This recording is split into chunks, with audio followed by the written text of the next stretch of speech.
सब भक्तों को राधे राधे। बोलिए श्री विष्णु भगवान की जय हो, तुलसी मैया की जय हो। कार्तिक मातम, कार्तिक मास, बहुत सुंदर कथा। 26वां अध्याय। सूत जी कहते हैं, भागीरथ के वंश में सूरदास नाम का एक राजा हुआ, जिसका पुत्र मित्रसह था। मित्रसह गुरु वशिष्ठ जी के श्राप से राक्षस हो गया, परंतु गंगाजल के प्रभाव से वह भी भगवान के परम पद को प्राप्त हुआ। ऋषि पूछने लगे, हे सूत जी, गुरु वशिष्ठ जी ने किस कारण श्राप दिया? कृपा करके यह कथा विस्तार पूर्वक कहिए। तब सूत जी कहने लगे कि हे ऋषियों, एक समय अति धर्मज्ञ राजा सूरदास कुछ साथियों सहित शिकार खेलने के लिए वन में गया। वहां पर अनेक मृगों का शिकार किया। फिर भूख प्यास से दुखी तो राजा नदी के तट पर आया। यहाँ पर उसका पुत्र मित्रसह नित्य नियम करता था। राजा ने रात्रि को वहीं पर ही बिताई। प्रातःकाल होते ही वहां से उठकर फिर शिकार की तलाश में चल पड़ा। कुछ दूर जाकर राजा ने देखा कि पर्वत की कंदरा में एक व्याघ्र और व्याघ्री मैथुन कर रहे हैं। राजा ने उनको देखते ही धनुष और बाण चढ़ाया और उन पर छोड़ दिया। बाण के लगते ही व्याघ्री घायल होकर वहीं पर गिर पड़ी और थोड़ी देर के बाद मर गई। तब व्याघ्र राक्षस रूप धारण कर बड़े क्रोध में आकर कहने लगा, राजन, तुमने मेरे साथ बड़ा अन्याय किया, इसका बदला मैं तुमसे अवश्य लूंगा। ऐसा कहकर वह राक्षस अत्यंत दुखित हुआ। तत्पश्चात राजा ने अपनी नगरी में आकर संपूर्ण वृत्तांत अपने मंत्रियों से कहा। कुछ समय बीतने पर राजा सूरदास ने मुनियों को बुलाकर अश्वमेध यज्ञ किया। गुरु वशिष्ठ जी ने विधि पूर्वक ब्रह्मादि देवताओं को हवि देकर यज्ञ समाप्त किया। फिर स्नान करने के लिए नदी के तट पर चले गए। इतने में वहीं राक्षस, जिसकी राक्षसी को राजा ने वन में मार दिया था, क्रोधित होकर अपना बदला लेने के लिए वहां पर आया। गुरु वशिष्ठ जी को वहां पर न देख उन्हीं का रूप धारण कर राजा से कहने लगा, राजन, हम मांस खाएंगे, अतः हमारे लिए मांस बनवाओ, हम स्नान करके भी आते हैं। इतना कह वहां से चला गया। फिर उसी राक्षस ने रसोइये का रूप रखकर राजा को मनुष्य का मांस पकाकर दिया। तब वास्तविक गुरु वशिष्ठ जी स्नान करके वापस आए तो राजा ने सोने के थाल में सजा हुआ मांस मिश्रित भोजन उनके आगे परोस दिया। तब गुरुजी ने ज्ञान दृष्टि से मनुष्य के मांस का भोजन जान लिया और क्रोधयुक्त होकर राजा को श्राप दिया कि राजन, तुमने हमको मनुष्य का मांस खिलाने की चेष्टा की और राक्षसों का भोजन दिया, सो तुम भी राक्षस हो जाओ। तब राजा ने कहा कि हे गुरुदेव, आपकी आज्ञा से ये ऐसा भोजन बनवाया गया है।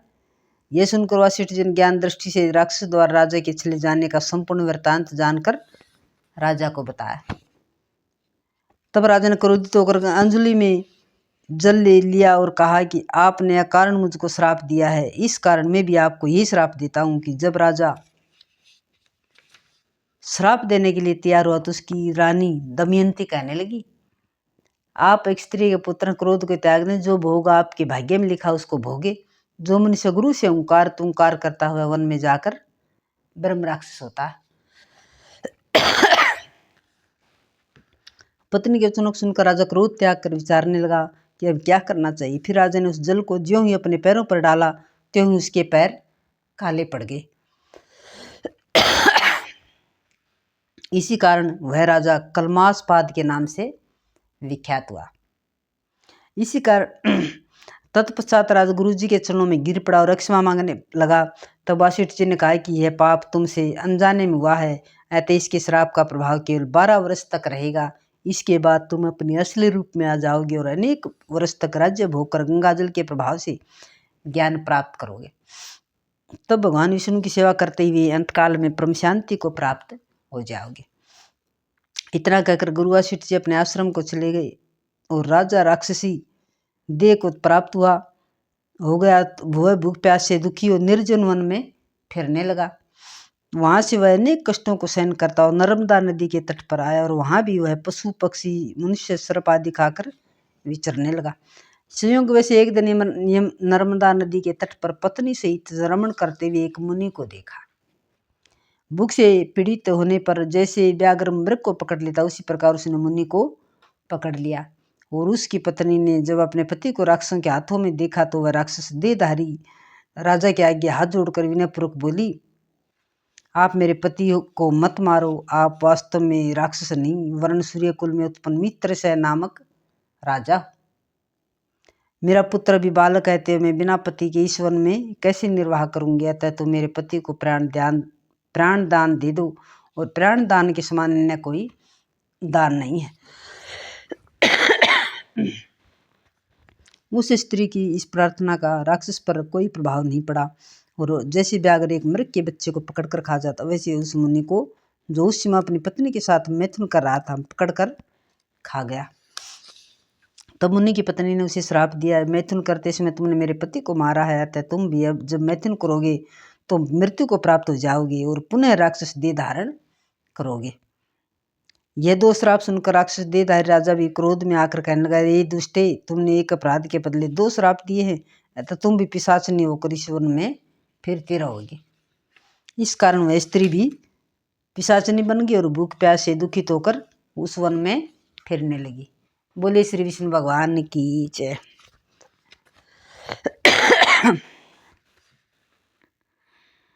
27वां अध्याय।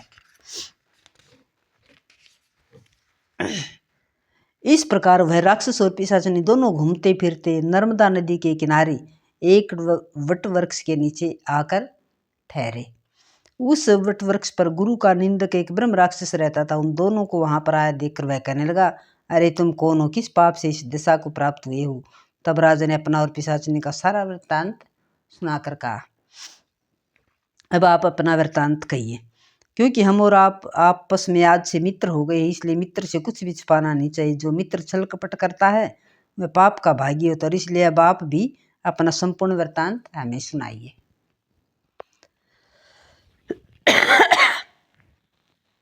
तब ब्रह्म राक्षस कहने लगा, हे मित्र, मैं मगध देश में प्रवीण सोमदत्त नाम का ब्राह्मण था। मैंने मध्य में आकर अपने आप को भी बहुत बड़ा विद्वान मानकर गुरु का अपमान किया, और उसी पाप के कारण मैं इस दिशा को प्राप्त हुआ। मैंने इस योनि में आकर भूख से दुखित और अनेक ब्राह्मण खा डाले हैं। गुरु के अपमान के कारण ब्रह्म राक्षस की योनि प्राप्त होती है, यह मैंने भली प्रकार जान लिया है। तब कलमासपाद ने पूछा कि हे मित्र, गुरु की कोटि में कौन कौन आते हैं? यह सुनकर सोमदत्त ने कहा कि वेदों को पढ़ाने वाला, सुनाने वाला, नीति शास्त्र तथा वेदों की व्याख्या करने वाला, वेदों के संदेह को दूर करने वाला, भय से रक्षा करने वाला, अन्नदाता, भिक्षा देने वाला, बुरे कामों से रोकने वाला, ससुर, मामा, पिता, ज्येष्ठ भ्राता, गर्भ में से मरण पर्यंत संस्कार कराने वाला तथा राजा, इन सब की गुरु की संज्ञा है, इसलिए इन सब की वंदना करनी चाहिए। तब पुनः कलमासपाद पूछने लगा, तुमने अनेक गुरु कहे, इनमें से कोई बड़ा भी है या सब बराबर है? सोमदत्त कहने लगा, मित्र, यद्यपि हम राक्षस हैं तथा साथ ही भूख और प्यास से दुखित भी हैं, मगर गुरु महिमा का वर्णन करने से निश्चय ही कल्याण होता है। यद्यपि सब गुरु बराबर है, फिर भी इस संबंध में शास्त्रों की व्याख्या सुनो। वेद और मंत्रों का उपदेश करने वाला, धर्मशास्त्र तथा पुराणों की व्याख्या व उपदेश करने वाला, ये विशेष गुरु हैं। इनमें से प्रमुख गुरु है जो देव पूजन कराए, देव पूजा का फल बतलाए, अथवा गुप्त मंत्र का उपदेश दे। हमने गौतम ऋषि से धर्म, अर्थ, काम और मोक्ष के देने वाले सब पुराण सुने।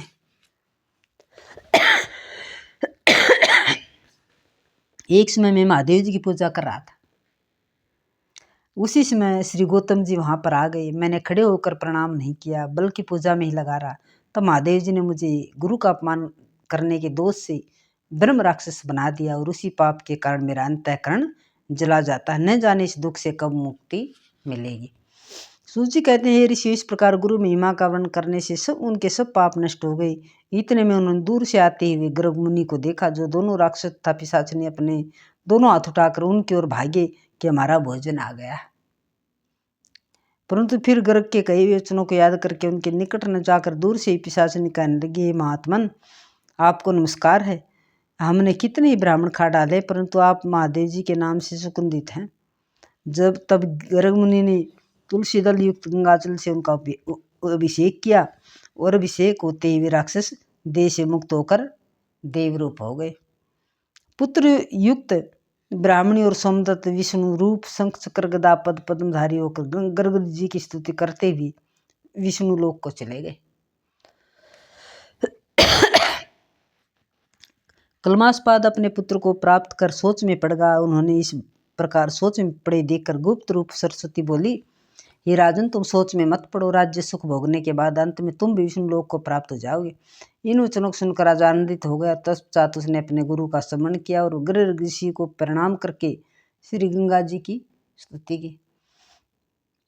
फिर विष्णु का स्मरण करता हुआ काशी को चला गया। 6 मास तक काशी जी गंगा और विश्वेश्वर महादेव के दर्शन करता हुआ अति आनंद के साथ अपने राज्य में आया। तब गुरु जी की आज्ञा, गुरु जी ने उसका अभिषेक किया और तत्पश्चात अनेक भोगों को वो कर अंत काल में मोक्ष को प्राप्त हुआ। सूत जी ऋषियों से कहते हैं कि इसमें आश्चर्य की जैसी कोई बात नहीं है। भगवान का गुणगान करने तथा काशी में सेवन करने से मनुष्य अश्वमेध यज्ञ मोक्ष को प्राप्त हो जाता है। गंगा के स्नान से मनुष्य के करोड़ों जन्मों के पाप दूर जाते हैं। बोलिए श्री विष्णु भगवान की जय, सच्चे दरबार की जय। तो ये था भक्तों कार्तिक महात्म में। आपको बहुत ही आनंद आएगा और बहुत पुण्य मिलेगा सुनने से। आप जरूर सुनना। राधे राधे सब।